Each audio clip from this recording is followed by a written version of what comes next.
It's been more than a week since my first video message, so I thought I'd try again. I hope everyone is doing okay. It's certainly not an easy time for any of us.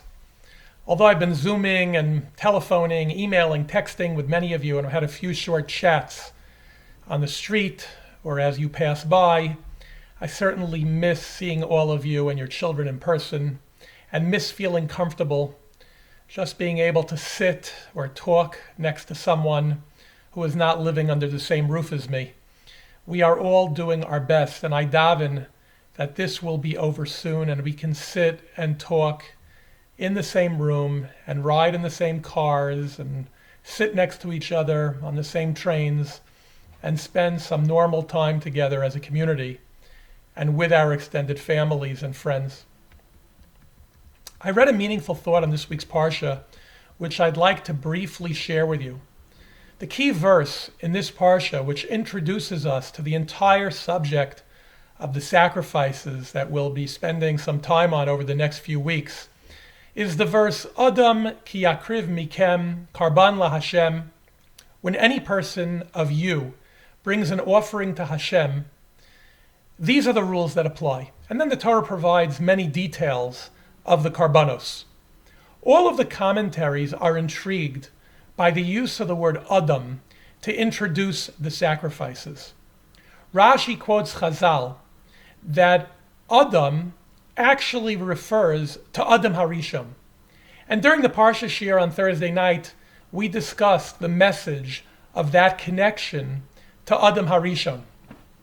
But the Zohar on this week's Parsha, unlike Rashi, explains that we should not think that the use of the word Adam refers to Adam Harishon, the Adam of creation.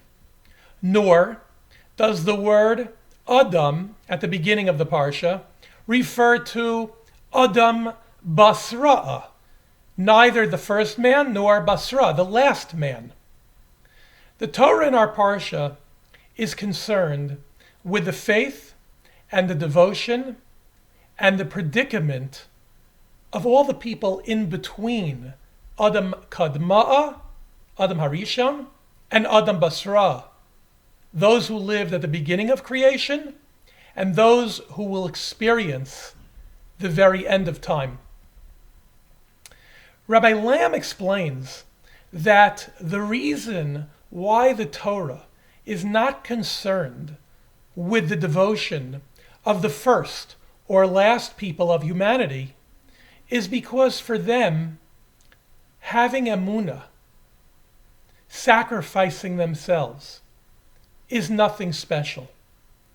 Those who lived in Gan Eden were able to communicate with God in a clear and direct way. And so it did not require any great moral effort for them to believe in and worship Hashem. And the same applied to humanity at the end of time.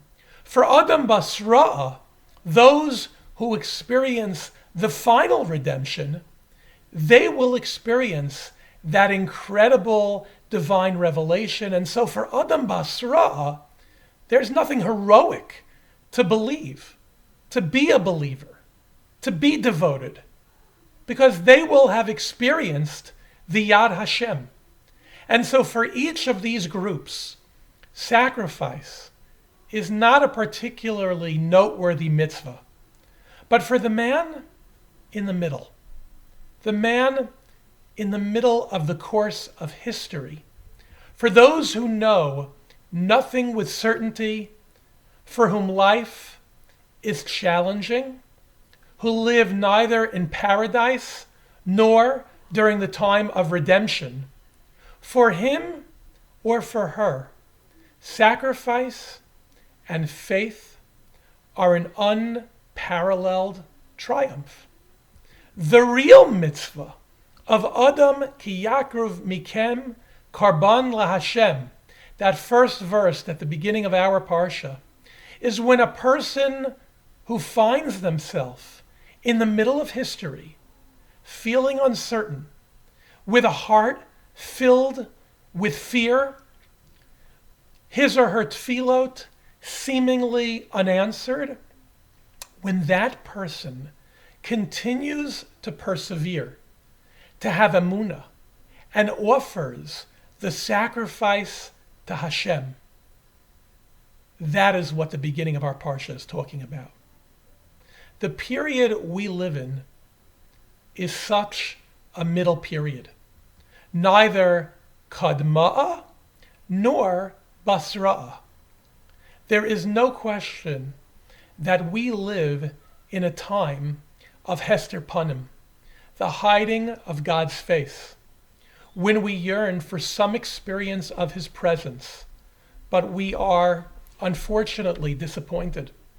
When we strive to communicate with Him, but receive no answer. When we are willing to submit our very lives to Him, but we fear that He doesn't care. When He seems to have vanished from our midst without leaving a trace. When life is so difficult, how easy for all of us living in the middle of this Hester Panim to yield to despair and to stop praying, to stop doing. And it's precisely because of this that it is our crowning achievement to remain connected despite despair, to continue to pray despite divine silence. The last few weeks and the weeks ahead have created an unparalleled nisayon for all of us. The triumph of our continued service and loyalty is bidafka, because Adam ki yakriv mikem was not addressed to those living in Gan Eden or those who will experience the final redemption, but because it was addressed to our generation, to all of us, in a time when faith and service and sacrifice are so challenging. It's a tremendous challenge for all of us and for our families. And so I wanted to add one final point before I wish you all a good Shabbos, to try to be mechazek, all of us, in dealing with this incredible challenge. In these trying times, we need to look for sources of inspiration to assist in helping us feel connected to Hashem and to each other. For me, I have found repeated inspiration in the many acts of selflessness that I have seen with my own eyes here in our small community for those who are in need of help.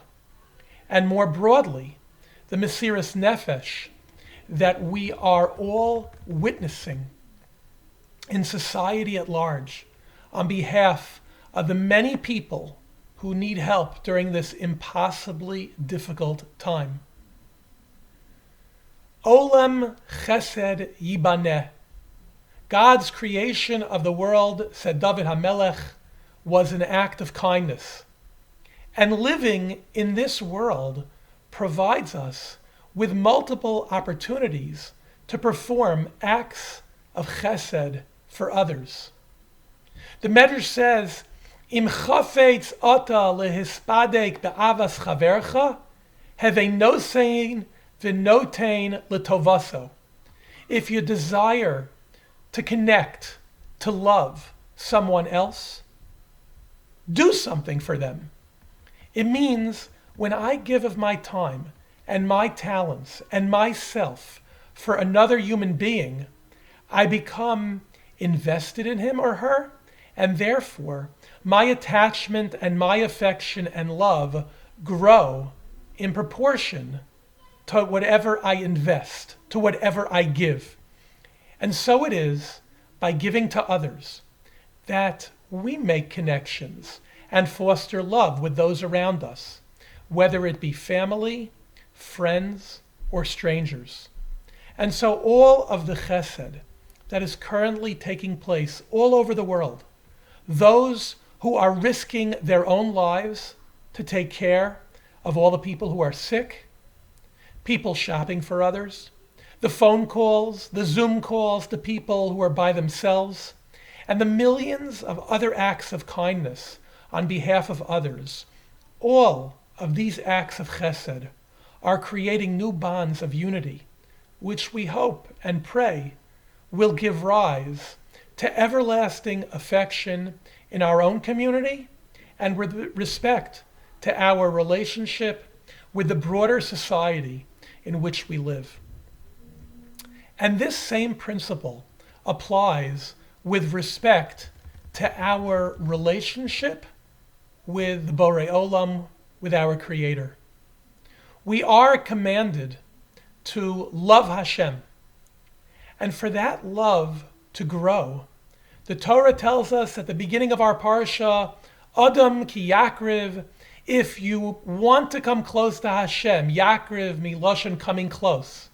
If we want to continue and strengthen that closeness, which we so desperately need right now, then it requires us to continue to give of our time for Hashem through Torah and Tefillah and Stucca, by looking for opportunities to help others as best as we can in these trying times.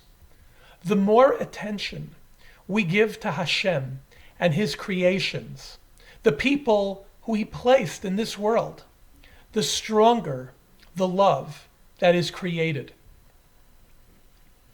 Let us daven for the cholim who need a refuah, and for those who are tending to the cholim, who need protection from this incredibly contagious disease. Let us daven for those who are well, but are forced to be alone because of the danger of going outside. Hashem, Hashem, Kel Rachum V'chanan, please Hashem, you are kind and compassionate. In the merit of our tefillot, please reciprocate and show your love and affection for all of us by granting a refuah to the many cholim, restore their health, protect all of us, and allow us to unite with one another, bikarov. I hope all of you have a great Shabbos. I hope that this upcoming week will be a week with some good news for all of us. And if there is anything that I can do for you, please contact me. It is my pleasure to assist in any way that I can. Shabbat Shalom to all of you and to your families.